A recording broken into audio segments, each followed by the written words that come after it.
going on this. All right, welcome everybody to today's office hours. My name is Mark Stepp.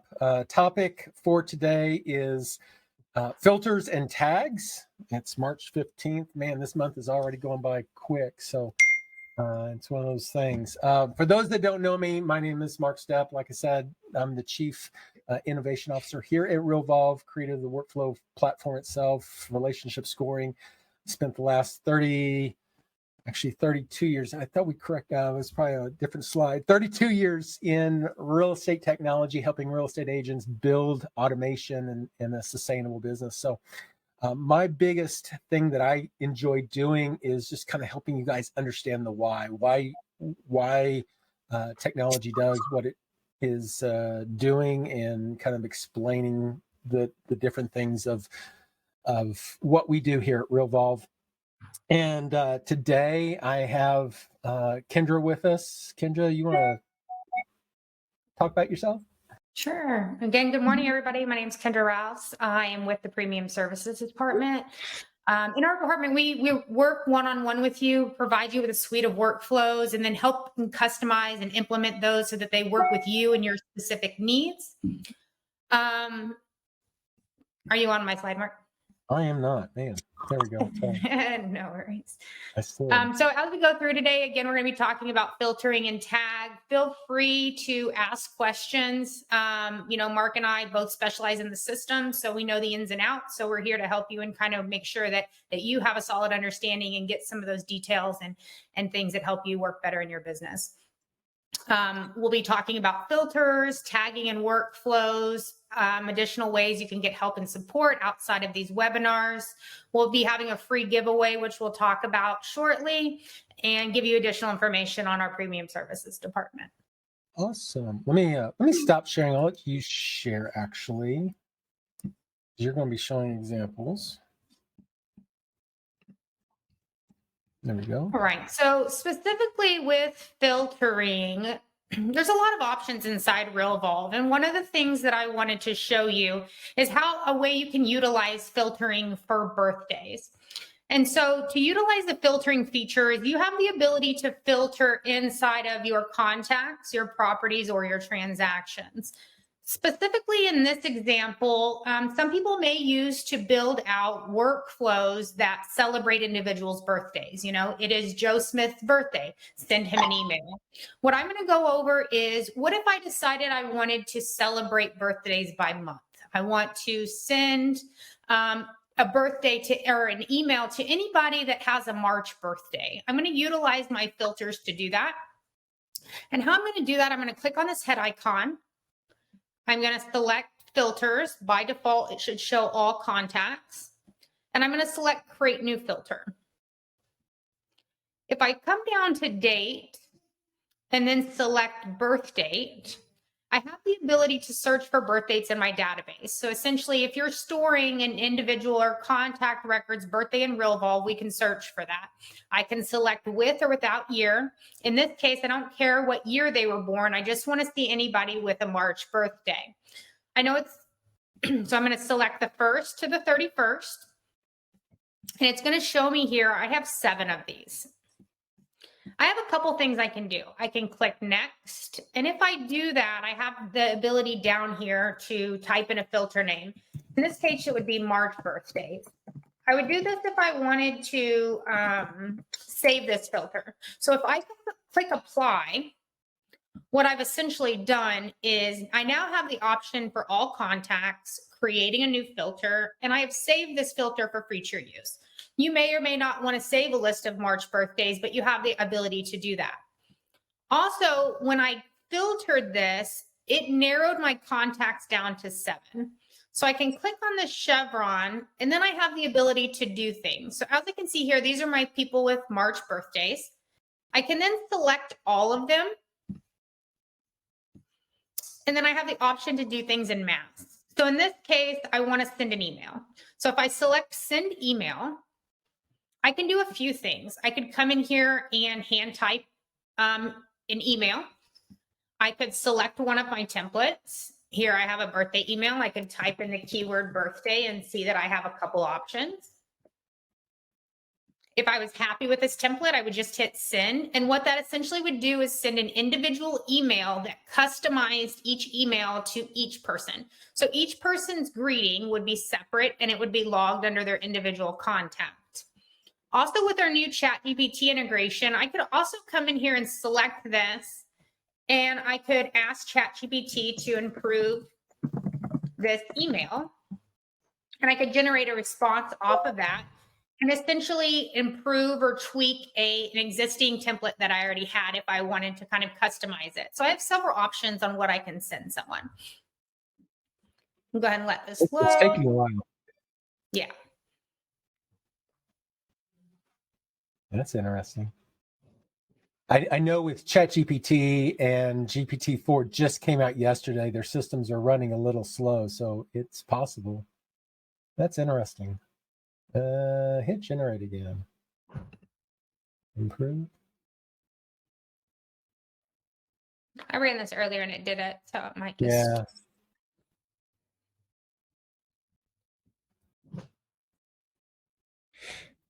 Bad example.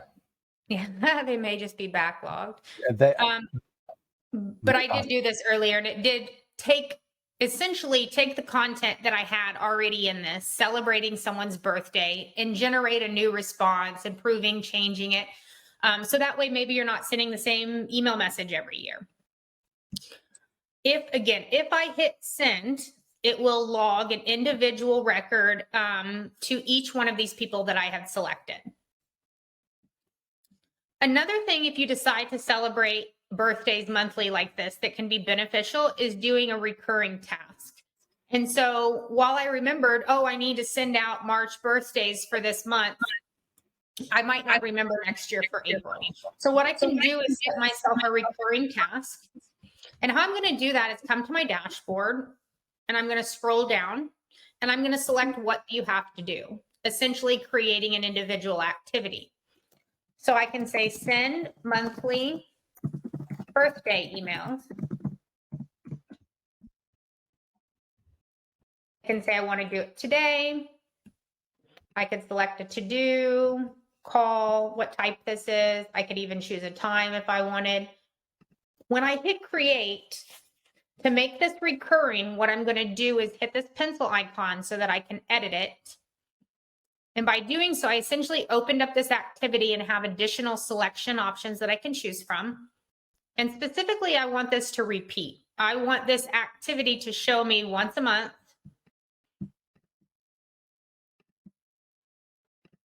That I need to do this task. So I'm going to select repeat and then repeat monthly. I can select it on a certain day of the month, a certain day of the week. I can also select it to end after a certain number of occurrences or on a certain date. In this specific example, maybe I want to send it out on the 15th of every month to celebrate that month's birthdays. I don't want it to ever end, and I want it to repeat once a month. So I'm going to save that, and then I'm going to hit save. I also have the ability to sync this, Google Sync this activity, meaning if I have Google Sync enabled, then that activity would repeat monthly on my Google Calendar as well. I'm going to save that. So essentially what I've done is I've set up a reminder to come back once a month to remind me to go ahead and do what I just did today. Hey, Kendra, go back to your contacts for a second. Sure. And we're going to talk about this, but I want to make sure that it's known. So click on the 7, the count right now to do the view all. Whenever you do this, it shows you the table and you can see the names, the addresses, and phone numbers and emails. One thing that you're not seeing in this particular view, and it's because the way it's sorted, is you're not actually seeing the birthday itself. So if underneath the filter option, there is a sort by. If you click on the down arrow on sort by and choose birthday, scroll down to birthday, select that. Now it sorts them by birthday. And if you do the list again, you'll see that column is there. And using that column now, you may want to, print this list or whatever. And then on those particular days, be able to go through and identify, who I need to call on a particular day or whatever, and just have a full list in your back pocket or whatever of everybody's birthdays that month, and you just happen to see them or something. It's like, oh, hey, happy birthday this month, whatever. But that just gives you a clean way of seeing everybody's birthday all in one shot. Yeah. Awesome. Anyone have any questions on that specifically?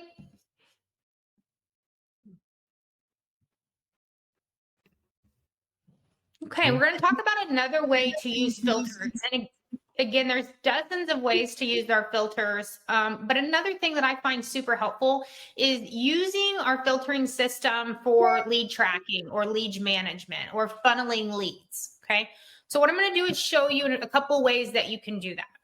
If you were on last week, we talked about the ability or the importance of identifying all of our lead sources and then automating them as much as possible. One of the things that I'm a fan of doing is having that automation set stage and status for my leads that are coming in. Okay. So typically, and again, you may define your lead sources differently, but in this example, I'm going to say that, let's take a look at a lead first of all. And again, if you remember last week, one of the things that we talked about was assigning stage and status, okay? So one of the things that you probably should be doing is defining what each of these statuses mean for you. In this example, I'm going to say to my team, and my expectation is that if a new lead has came in and my team has never spoken with them, we have not made contact with them, we just identified them, they're a suspect. A prospect is somebody that we've made contact with. A lead is somebody that the team has set an appointment or met with.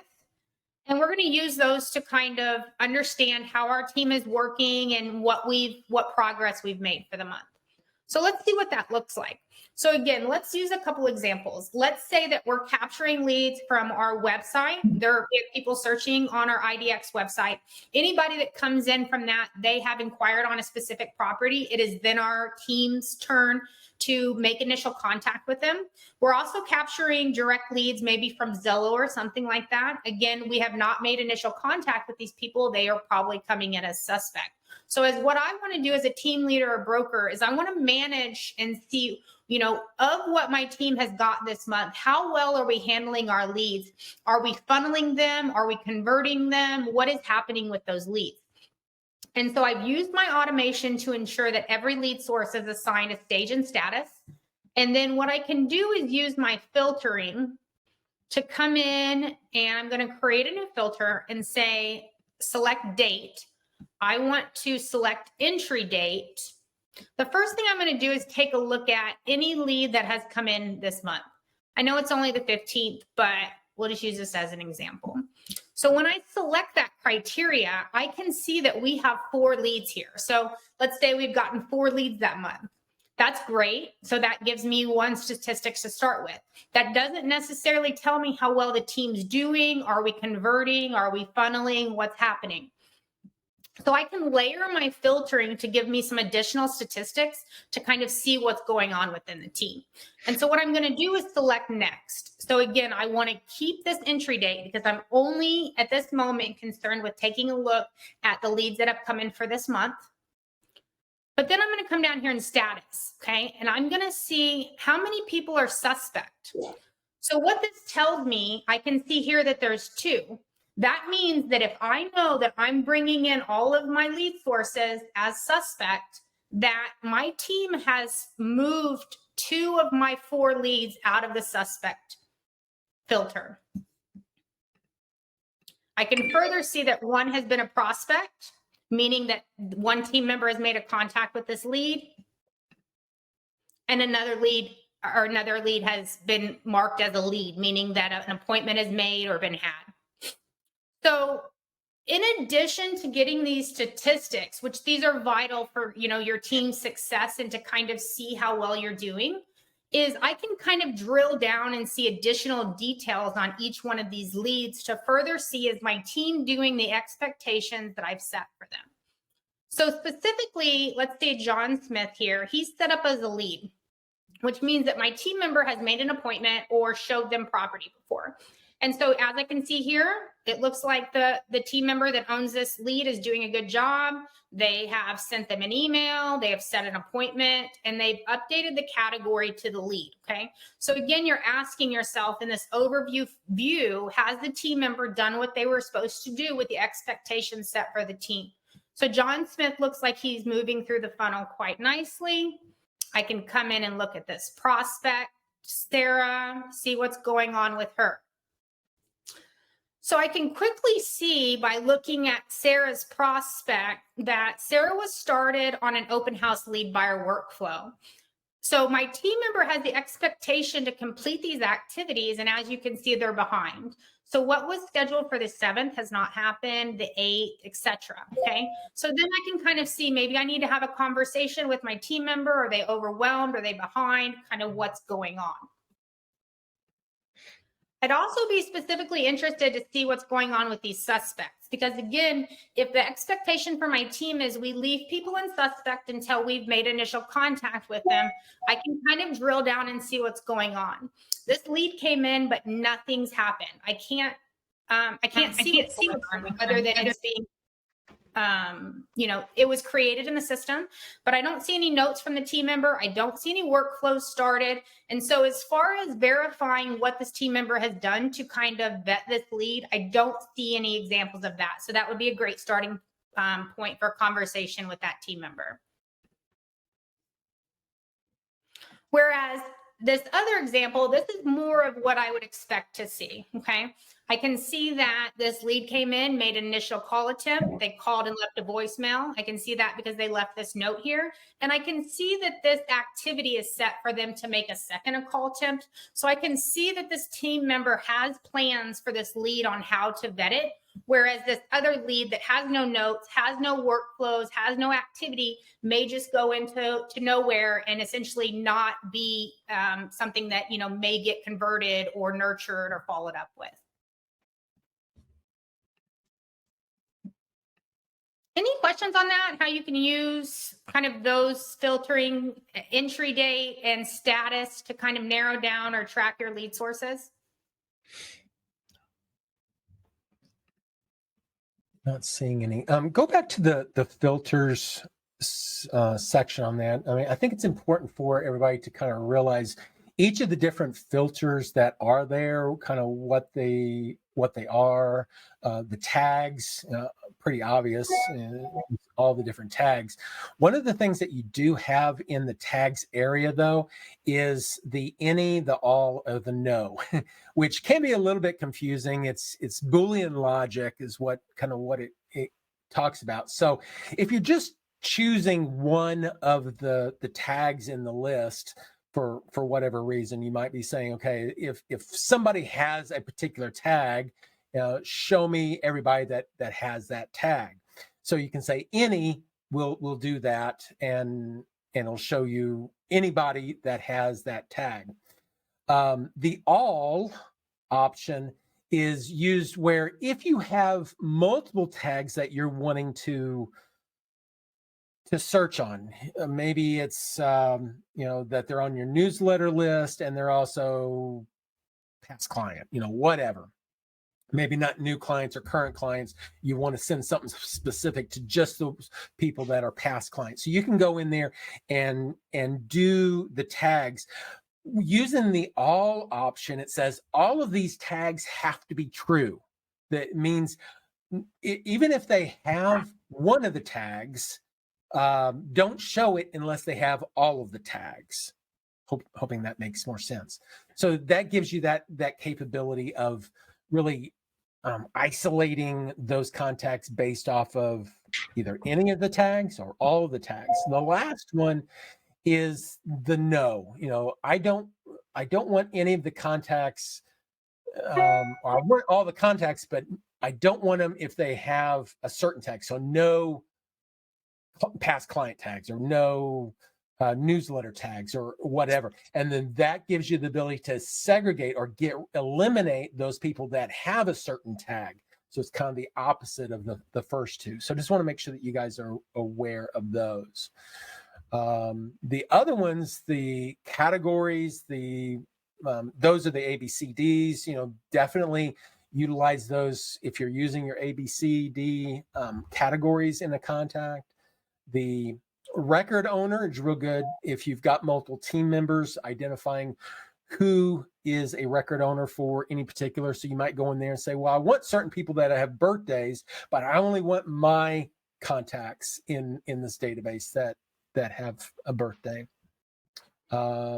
Similarly, the contact type, whether it's a person or company, those are pretty standard. The referrer is a little bit different, where you can, if you know a particular person and you pick up that that they've referred people to you, you just don't know who they referred, you can actually go in there, select their name, and then it will show you a list of everybody that was referred by that particular person.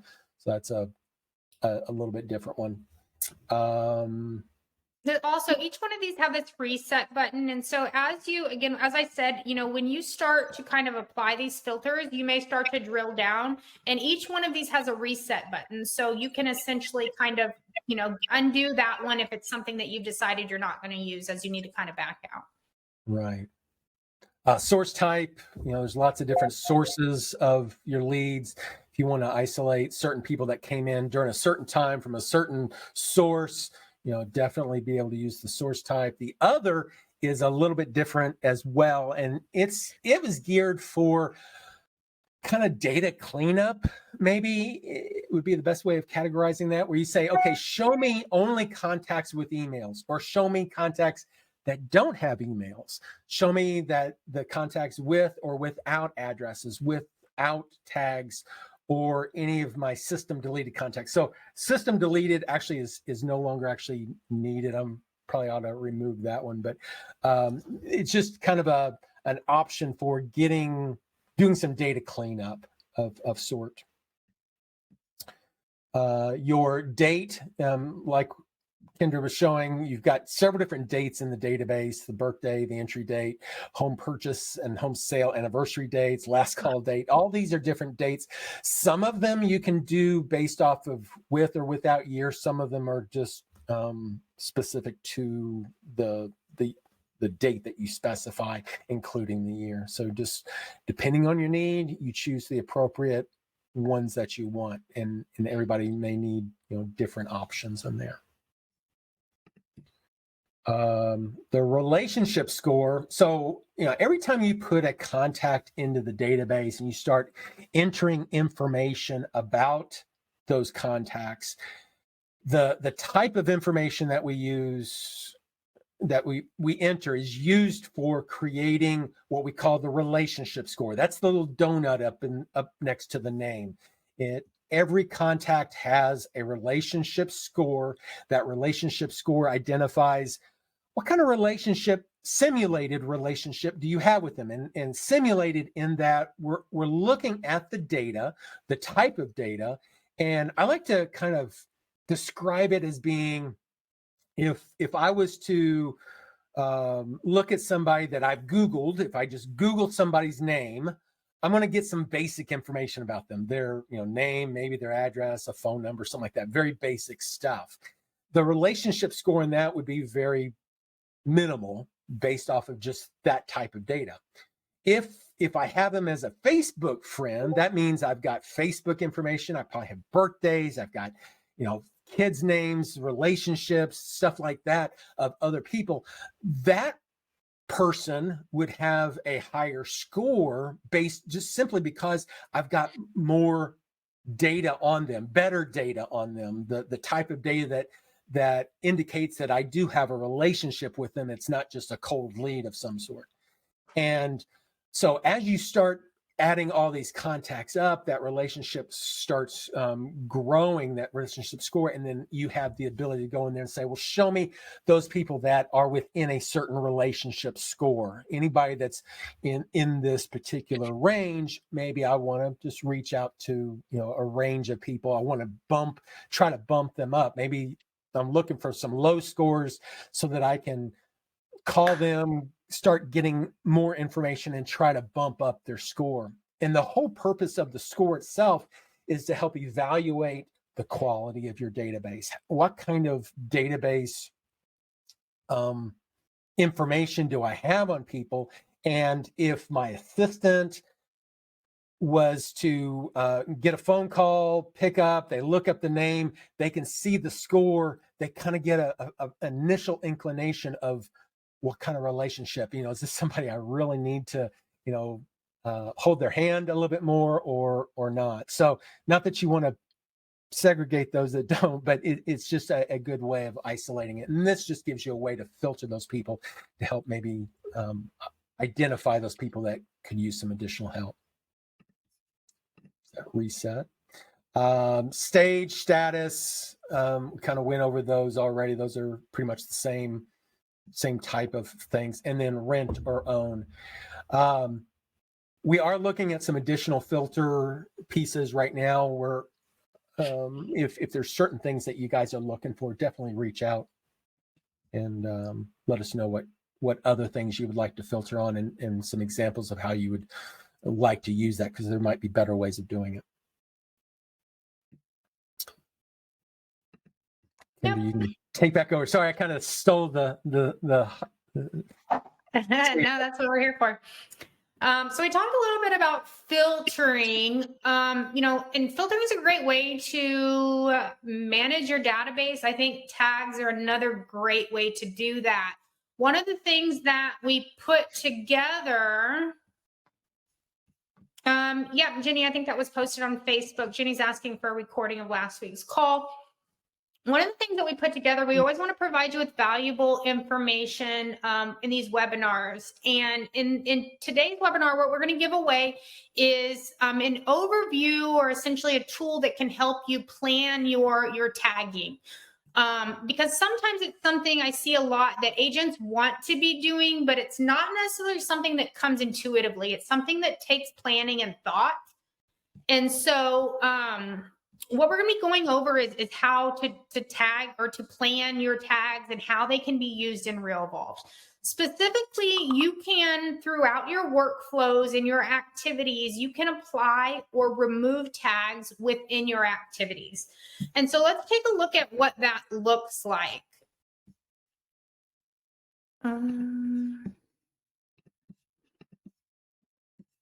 Sorry, guys, just a second.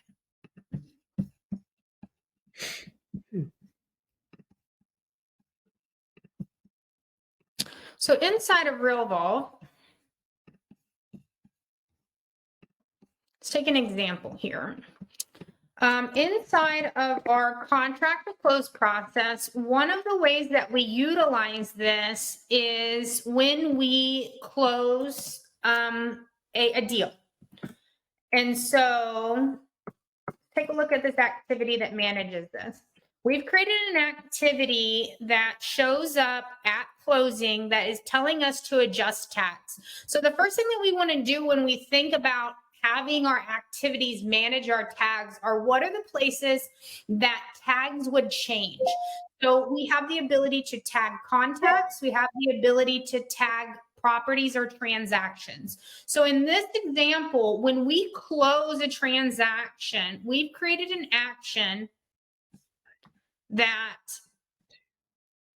is going to add past client and remove active, because up until this point, and specifically this is buyer contract to close. So more than likely when we were working actively with that buyer, we would have added a tag of active or active buyer or whatever it is that we designated, so that we knew if we wanted to pull a list of all the people that we're actively working with or showing property to, we have the ability to do that. So it is at the closing where that touch point would change or that tagging would change. So we want to remove active buyer, whatever you designate that tag as, and we want to add past client. You may add past client, you may add buyer and past client, but specifically inside of this action or this activity, we have the ability to do both.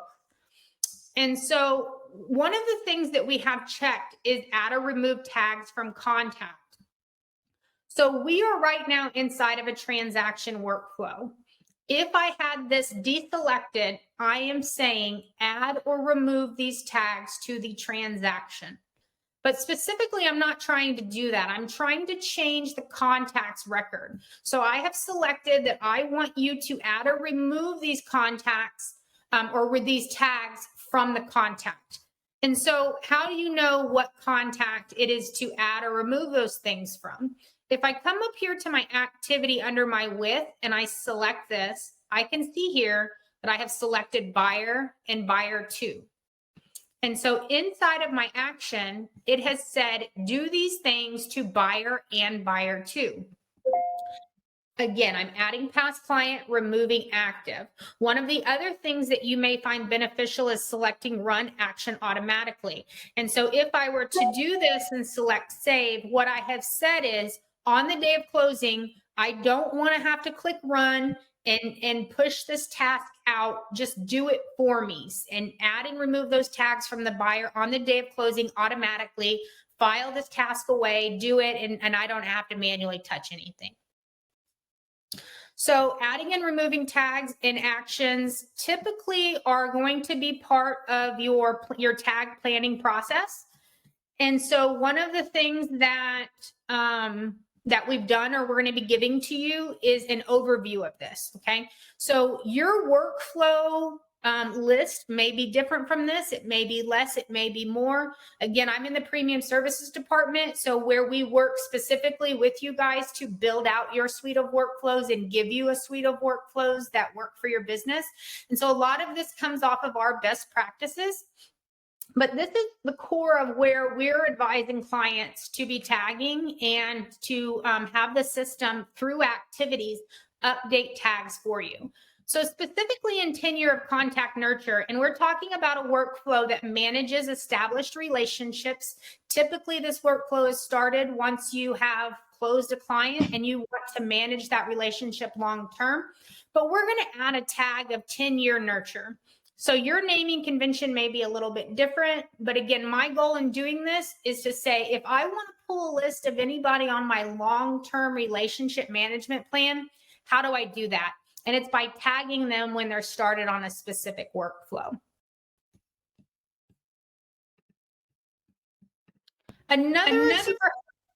What's that? Oh, I may have gotten feedback from myself. Is there a couple questions, Mark? No, I've gotten them taken care of. Thank you. Okay. Another thing that's helpful in tag planning is thinking about the ability or understanding that Realvolve has the ability to tag your documents or to take tag documents and pull them into templates. So everything that we were talking about previously was how Realvolve can tag through a specific, give me just a second. I don't have access to this.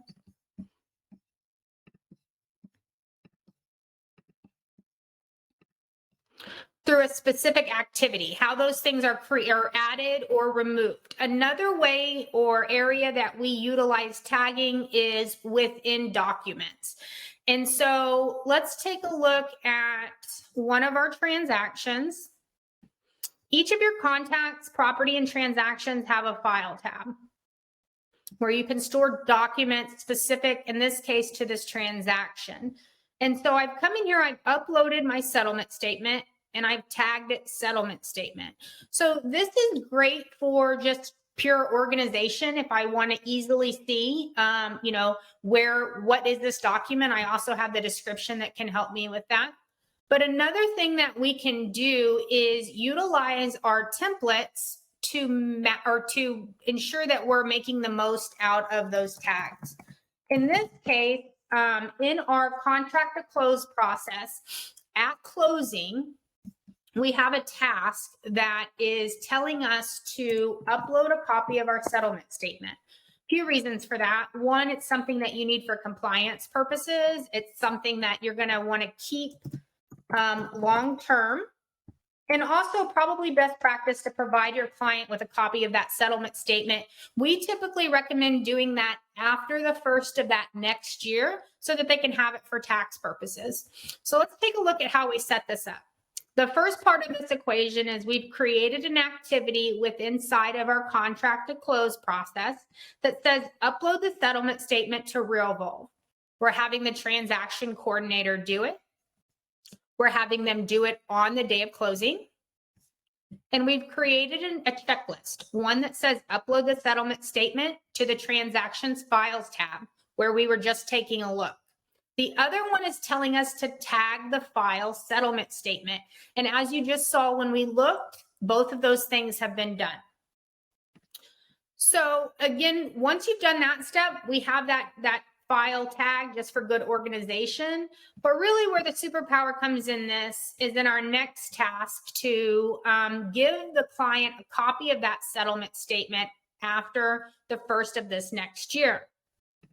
So we have another task called email settlement statement to buyer. Again, we're having the transaction coordinator do it. We're communicating with the buyer on January 4th of the next year. Even though this says 2019, the way that we've set up our workflow is that it will look, or it will start from the next year. So if I started this today, it is past January 4th of this year. So it would start at January 4th of next year. And that's exactly what I want to happen. In this case, the action is sending my settlement statement. If I open up my action and select preview on my template, I can see that I have told this template anytime that it sends this email out, go in and look for tags. So it is going to go inside that specific transaction to my file tab and see if there's anything in there that is tagged settlement statement. And if there is, it is going to attach it and basically include it in that email. So let's take a look at what that looks like on the front end. So I probably, again, I would have ran my buyer transaction to close workflow. In January 4th of this next year, in this case, 2024, I would have a task that said email settlement statement to the buyer. If I select this task and I select the action to send that settlement statement and hit run, I'm going to edit my message to preview it. As I look down here, it says the following tagged files will be attached. So it went in and it looked for any document that contained the tag of settlement statement. In this case, it found settlement statement.pdf. So that's perfect. I didn't have to come in and manually attach it. I didn't have to do anything else. The system knew that if it sent this email, it should automatically go into my transaction and see if there's any document in there that is tagged settlement statement. Now, if you have 5 documents tagged settlement statement, all 5 documents would be pulled into this email for you. Now, the way you're going to do this inside of your template is you're going to select this attach icon as you normally would upload a traditional file. Instead of doing that, though, you're going to come over here and select choose tags. When you do that, and you click in this box, you then have an access to all of your already created tags. And so in this case, I'm saying look for settlement statement and first earnest deposit. So I can essentially create or ask it to look for multiple tags. I can select whatever tag I want and then ensure that I hit save. I know that it's going to look for it because it would save it in this manner down here. The following tags will be attached. Settlement statement, I'm going to click save. And again, this template will always look for that tag.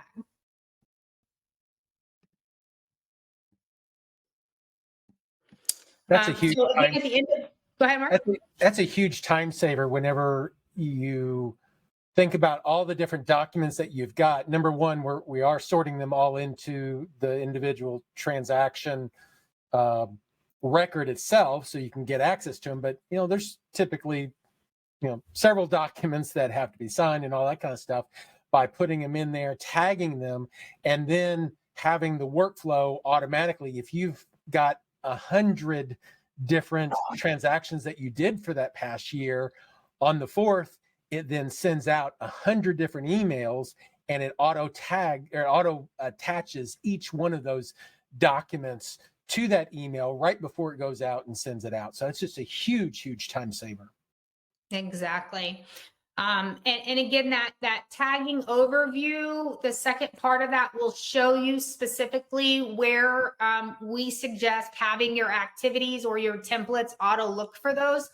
Oftentimes, another place that will do it is once you go under contract, you are typically wanting to give everybody a copy of your executed contract. And so what we teach as best practice is let's create an activity that ensures a copy of that executed contract gets uploaded. It then gets tagged, either contract, executed contract, or whatever your tagging scheme is. And then as we send it out to everybody, professional parties, our client, whoever we decide to send it out to, let's have that template automatically go in there and look for that executed contract and attach a copy of it to give it to whoever needs it once we go under contract. Anything else you want to go over in that aspect, Mark? Wait, you're on mute. The system's smarter than me. It's telling me I'm on mute. The one thing I would like to go in is under the tags section of Realvolve. Mm-hmm. Go into the dashboards and click on the 62 tags. So this is kind of the organizational area of where you can find all your tags. The one thing that Realvolve does for you automatically is if a tag is not used, it will self-eliminate it, get it out of the system. So these are always tags that are being used somewhere. The one thing that you may run into is, depending on your tag etiquette, I'll put it that way, some people in your team may put words in there that are uppercase, lowercase, spelling somewhat similar, but just a little bit different. And what you can do is go in there and rename tags if they're not quite named the way you want. You can simply go in there, highlight certain ones, and then click on the little pencil and then make the adjustment to the name. So you can go in there, rename it to whatever you want. The one thing that I do want to make sure that you guys know of is if there are two tags that are very similar and you want to combine them together, go to any of the duplicates that are in there that are just a little bit different as far as the item. Let's see, renter, yeah. So there's a renter capitalized R and a renter lowercase r. Click on the pencil on the lowercase r one, and then go ahead and type in the uppercase name, and it will merge the two together. So it just allows you, if somewhere in the depths of your database, you've got one person maybe that's lowercase r for renter, and all the rest of them are all uppercase, trying to find that, it's kind of a pain, and adding and deleting is a pain. But what you can do is just go in there, rename the one to the master, and then that way it'll kind of merge them together for you. So it's just an easy way of handling those. If there is a tag on there that you just don't need anymore, and you want to eliminate it from all the records that are using that tag, since we are self-correcting or self-eliminating, it won't eliminate it unless all the records that use it it's been removed from those records. But you can click on the X to the right of the pencil, and it will go through and it will delete all of the tags that those records are tagged to. It doesn't delete the record, it just deletes the tag from each of those records. That way you can, kind of keep your tags clean. Yeah, also by clicking on this, and when he's talking about tag maintenance, I come in here and say, I don't want 2004, maybe I don't keep things that far back, or, whatever. Sometimes, you're not going to instinctively know what all you have tagged 2004. So by clicking on these, it does give you a list of specifically where that tag has been found. So I could further say, Jolene is causing this, or is tagged somewhere 2004. And I can kind of click on her name to go into the contact record to get a little bit more detail before I decided to delete out that tag.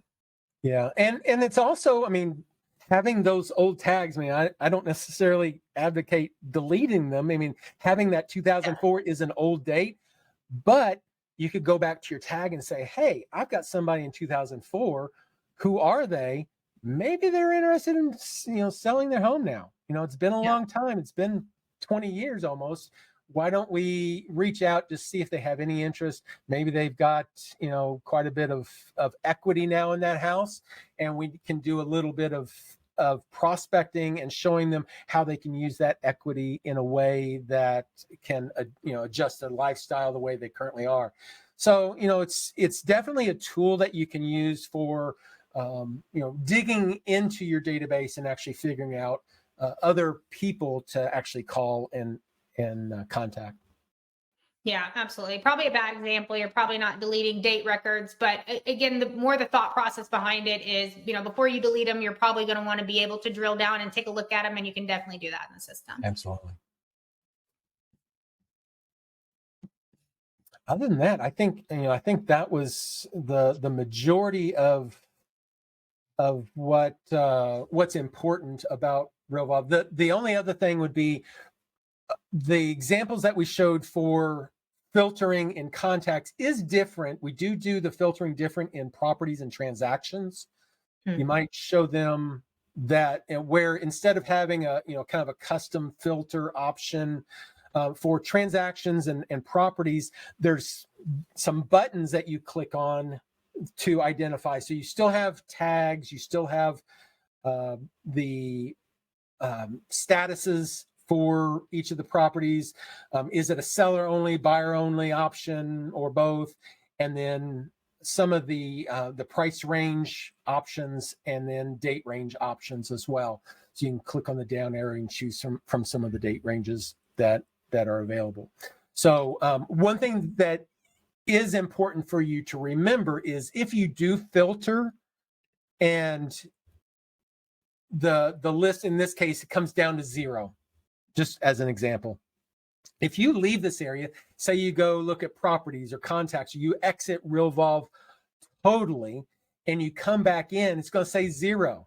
Well, it's not that all your properties, transactions, or contacts have gone away. It's just that they're just filtered so that you don't see them. So you can go in there, click on the little X on the filter to reset your filters and unfilter the things that are currently being filtered, and you can see the entire list. Right. And you can see here too that when it's holding these filters, it's indicated by a little bit darker color. And so that's always a good indication to see if your filters are holding and if you need to remove them. So as soon as I did that, it went back up to 47 and it grayed everything out. The same way in contacts, we talked a little bit about, as you're filtering and narrowing it down, you still have the ability to sort by, something that may be advantageous for you, sales price, the seller name and their address next, things like that. So you can additionally kind of sort as you're filtering. Transaction or properties looks a lot like transaction, and the fact that your filtering is going to be the same. You have additional fields here, bed, bath, and kind of particulars about that property that you can narrow it down by. You can also search by the city. Absolutely. Any questions?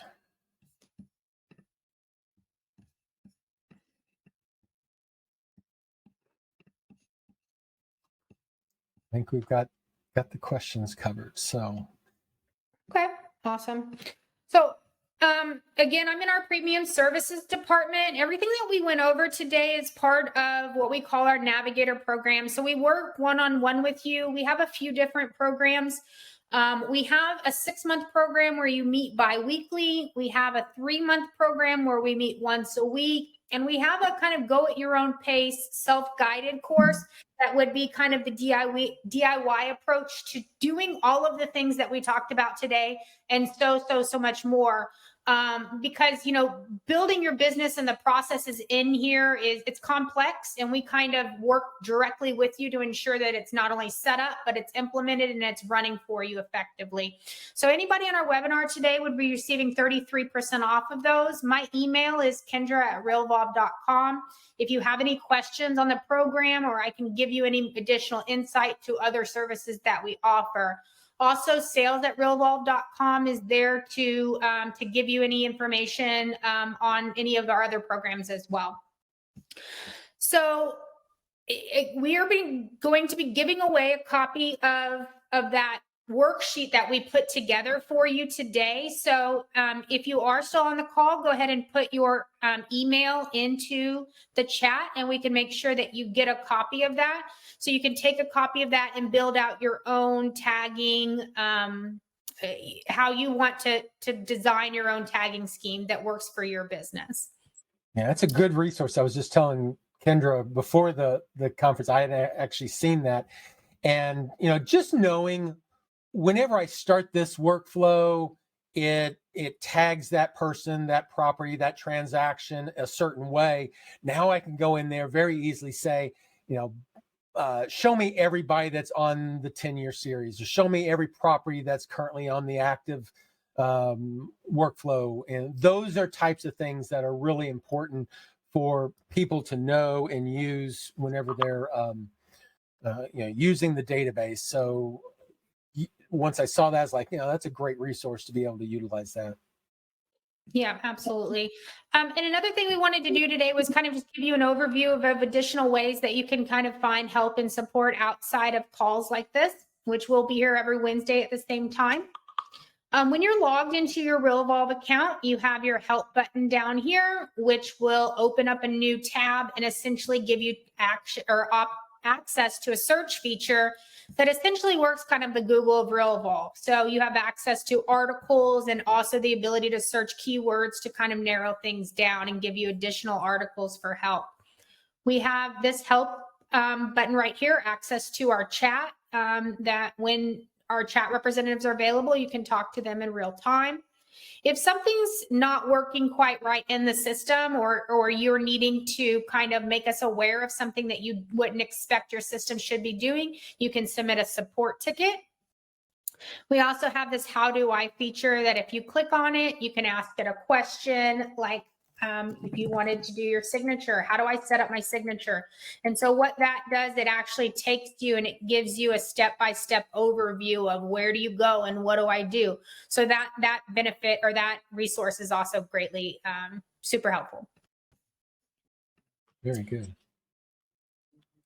And so again, if you put your email into the chat, we will be emailing you a copy of that tagging overview planning worksheet. And again, my email is kendra@realvolve.com. If you have any questions on that worksheet or kind of, what we do here at Realvolve, we're happy to answer any questions. Awesome.